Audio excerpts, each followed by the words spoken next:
Tonight on your most local news at 5. Breaking news, a tour bus tragedy. That bus carrying students from a Texas high school plunges off I-10 in Baldwin County. The driver killed. Dozens of students taken to local hospitals. Tonight we're learning new details about the driver and his company and what happens next for everyone caught up in this story. Well, as I said, this is breaking news, and this is an exclusive aerial view of the accident site. The crash happened just after 5:30 this morning. Yeah, you can just imagine the terror from the students from Channelview High School near Houston, what they must have felt. Now, keep in mind, it was dark at the time of the accident, and the bus apparently crossed the median, ending up in a ravine. And if you look closely, you can see the path that the bus took. It's just a tragic scene. Now, I-10 is open once again tonight. We'll have more on that in a moment. But first, the crash. The first pictures to come in were from social media. Yeah, you can see first responders with flashlights. They're looking for people involved in that crash. And this accident happened in an area that normally has extremely heavy traffic.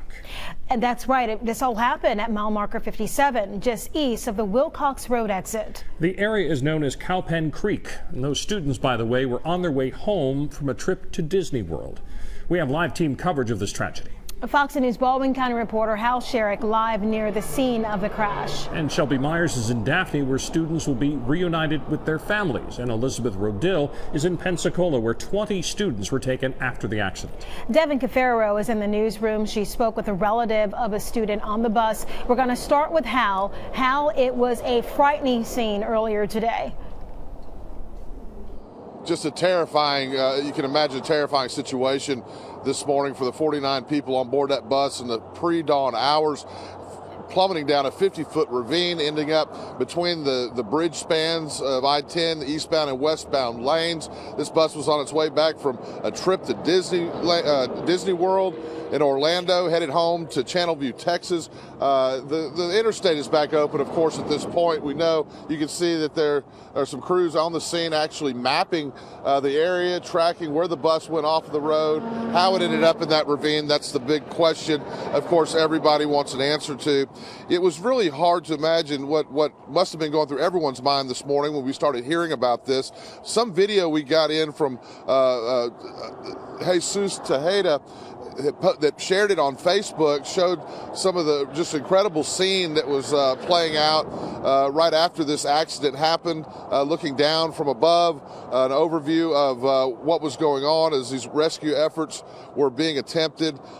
Just an incredible scene playing out. And as we began to get word about the circumstances, where it happened, what was going on at the scene, of course, we were not able to get anywhere close to the scene for some time because those intensive rescue efforts were going on. It was hard to imagine really until I got up to the scene later on what they were dealing with. And my goodness, when we did, it really brought it all into perspective.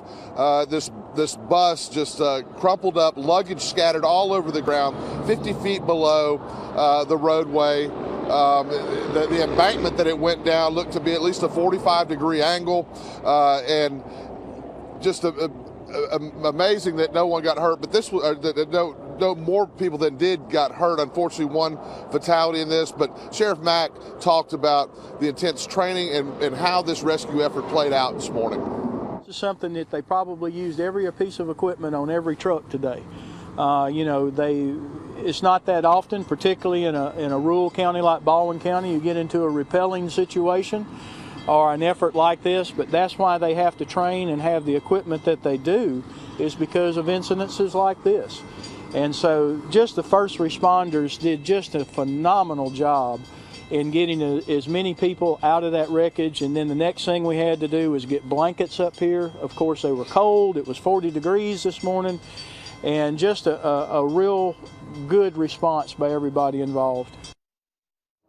And some of those rescue efforts included first responders having to rappel down to get these victims out of the bus, actually rappel and haul a lot of them up, A lot of first responders, deputies carried victims out. So just a tremendous job on their parts. And I know there's a lot of thanks going out to our Baldwin County first responders today from the families of those young victims on that bus. Right now, as I mentioned, the interstates are back open. So if you'd been waiting to make your trip, if you needed to go across state lines, they are now open, and both lanes are and traveling smoothly. Reporting live, Baldwin County, Hal Sherrick, Fox 10 News.